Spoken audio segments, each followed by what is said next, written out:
Hai semua, selamat datang di pertemuan kita kali ini. Hari ini kakak akan membahas mengenai langkah-langkah menulis esai. Sudah nggak sabar kan? Yuk langsung saja kita lihat. Di slide yang pertama, kita akan belajar bagaimana cara menentukan topik. Jadi adik-adik, sebelum kita menulis, kita harus lebih dahulu tahu apa yang akan kita tulis. Seperti topik yang sudah pernah kita bahas, topik adalah permasalahan yang akan kita jadikan tema esai kita. Topik yang baik adalah permasalahan yang sering kita jumpai namun banyak orang menganggapnya sebagai hal biasa. Contoh, kemacetan, polusi, belajar online, media sosial, pelestarian alam, dan sebagainya. Setelah mendapatkan topik tulisan, kita harus mempersempit topik menjadi pikiran utama adik-adik. Lalu, bagaimana cara kita menentukan pikiran utama? Nah, ini dia, pikiran utama ini yang akan menjadi fokus tulisan kita nanti. Seperti contoh, kita mengambil topik kemacetan. Pikiran utamanya penyebab kemacetan lalu lintas. Atau kita bisa mengambil topik media sosial, memiliki pikiran utama pengaruh buruk media sosial bagi anak-anak. Atau kita bisa mengambil topik sampah, kemudian menjadikan pikiran utamanya sebagai bahaya membuang sampah di sungai. Kita sudah pernah membahas ya sebelumnya. Kemudian kita akan membahas mengenai cara menentukan thesis statement. Thesis statement adalah gagasan atau pendapat yang akan kita jabarkan dalam tulisan kita. Thesis statement terdapat dalam paragraf pembuka atau pendahuluan. Sebagai contoh, topik sampah, pikiran utama bahaya membuang sampah di sungai. Thesis statement, membuang sampah di sungai mencemari air sungai, mematikan ikan-ikan yang hidup di dalamnya, dan menyebabkan banjir. Seperti itu ya adik-adik. Lanjut ke slide berikutnya.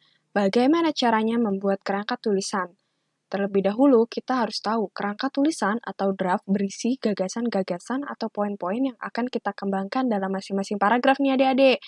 Pada tahap pembuatan kerangka karangan, kita tidak perlu takut untuk memasukkan sebanyak mungkin poin yang dapat kita kembangkan dalam masing-masing paragraf.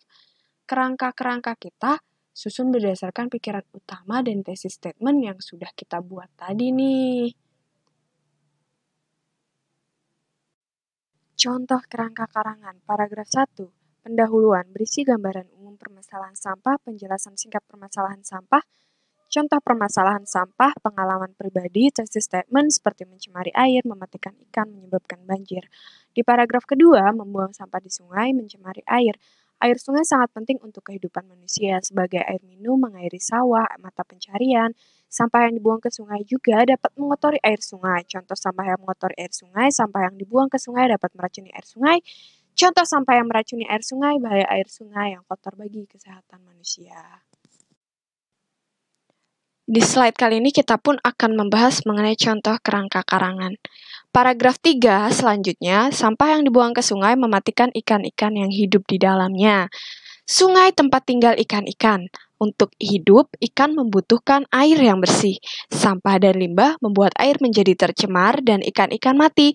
Sekarang sudah sangat jarang sungai yang terdapat banyak ikan. Saat ikan mati atau punah, mereka akan mencari mata pencaharian yang baru di sungai, akan kehilangan penghasilan. Di paragraf keempat, sampah yang dibuang ke sungai dapat menyebabkan banjir. Apa saja? Sungai berfungsi sebagai pengair ke laut. Agar dapat mengalir dengan lancar, sungai harus bersih. Sampah yang menumpuk mengganggu aliran air.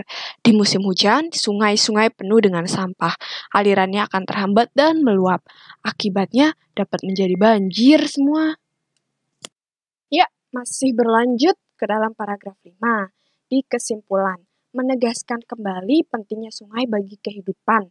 Rangkuman bahaya yang ditimbulkan dari membuang sampah di sungai, dan ajakan untuk membuang sampah di tempat yang semestinya, serta melestarikan sungai bagi kehidupan. Tibalah saatnya cara kita mengembangkan kerangka karangan adik-adik. Dari kerangka karangan yang sudah kita buat tadi, kita bisa ngembangin jadi beberapa paragraf loh. Satu paragraf hanya bisa membahas satu gagasan. Jadi paragraf kedua hanya akan membahas tentang pencemar air sungai yang disebabkan oleh sampah. Paragraf ketiga tentang bahaya sampah bagi kehidupan ikan di sungai. Paragraf keempat tentang banjir yang disebabkan oleh pembuangan sampah di sungai. Paragraf 1 tadi adalah pendahuluan ya, dan paragraf 5 adalah kesimpulan ya. Diingat ya adik-adik. Oke, di contoh pengembangan kerangka karangan, kita akan mengembangkan paragraf 2 yang mana mengenai pencemaran air di sungai akibat pembuangan sampah. Yuk kita lihat paragraf di bawah ini. Sungai sangat penting bagi kehidupan manusia. Air sungai dapat dimanfaatkan sebagai air minum, mengairi sawah, dan juga sebagai mata pencaharian bagi pencari ikan. Namun, pembuangan sampah ke sungai-sungai telah membuat air sungai menjadi tercemar. Kita dapat melihat sungai-sungai di sekitar kita, baik sungai besar maupun kecil yang dipenuhi berbagai macam sampah. Sampah-sampah itu membuat air sungai menjadi tercemar dan tidak bersih lagi. Sampah-sampah plastik dan botol kaca membuat sungai menjadi kotor. Plastik dan kaca dapat bertahan ratusan tahun sehingga tidak mudah diurai. Sampah-sampah lain seperti kemasan pestisida, kosmetik, dan obat-obatan tidak hanya membuat sampah menjadi kotor, namun tercemar. Sampah-sampah tersebut mengandung bahan yang berbahaya dan beracun loh. Sungai tercemar, airnya tidak dapat diminum lagi, tidak baik untuk mengairi sawah, dan juga akan mematikan ikan-ikan. Sehingga para pencari ikan akan kehilangan pekerjaan mereka loh adik-adik. Yeay, kemudian kita ke dalam materi menarik kesimpulan. Kesimpulan adalah sebuah tulisan esai yang berisi penegasan kembali pikiran utama, rangkuman pembahasan, ajakan, atau anjuran.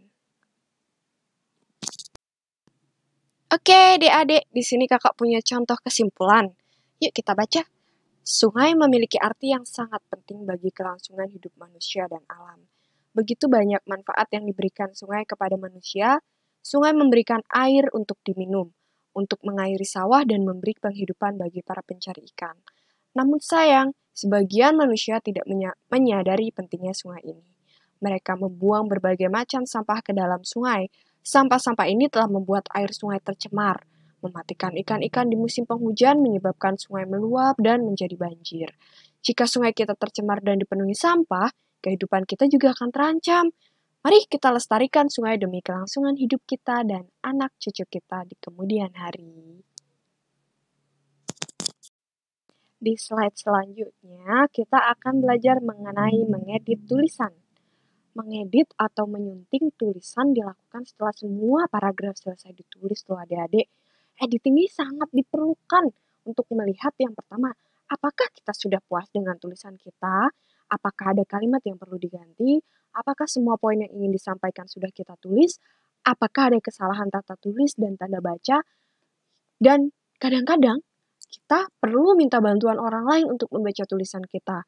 Memberi masukan sebelum kita benar-benar yakin dengan tulisan kita. Seperti itu. Slide berikutnya adalah bagaimana cara kita memberi judul. Memberi judul sebaiknya dilakukan di akhir langkah agar benar-benar menggambarkan isi tulisan.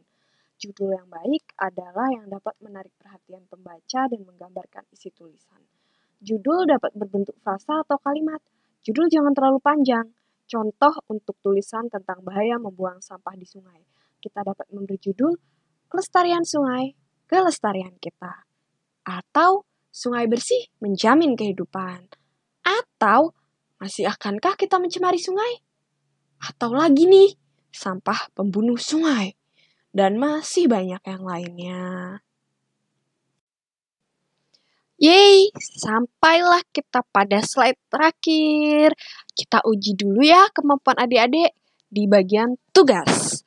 Jadi, kita akan membuat esai dengan tema wabah corona atau COVID-19 yang gencar terjadi sekarang nih. Tentu saja kita tidak bisa menulis topik itu karena terlalu luas. Oleh karena itu, kita akan membuat beberapa pikiran utama yang berhubungan dengan topik di atas. Sepertinya bagus ya idenya. Seperti contoh nih, pentingnya tinggal di rumah untuk menghindari virus corona. Atau dampak yang saya rasakan akibat virus corona. Pelajaran yang saya dapat dari wabah corona, virus corona mendekatkan sekaligus menjauhkan keluarga. Para pahlawan penanggulangan corona, atau sebagainya. Yang harus kalian kerjakan gampang kok. Kalian cukup membuat kerangka karangan berisi 5 paragraf berdasarkan pikiran-pikiran utama di atas atau pikiran utama yang kalian buat sendiri nih adik-adik. Gimana? Paham kan? Jangan lupa dikerjakan ya. See you. Ketemu kakak di pertemuan selanjutnya. Dadah.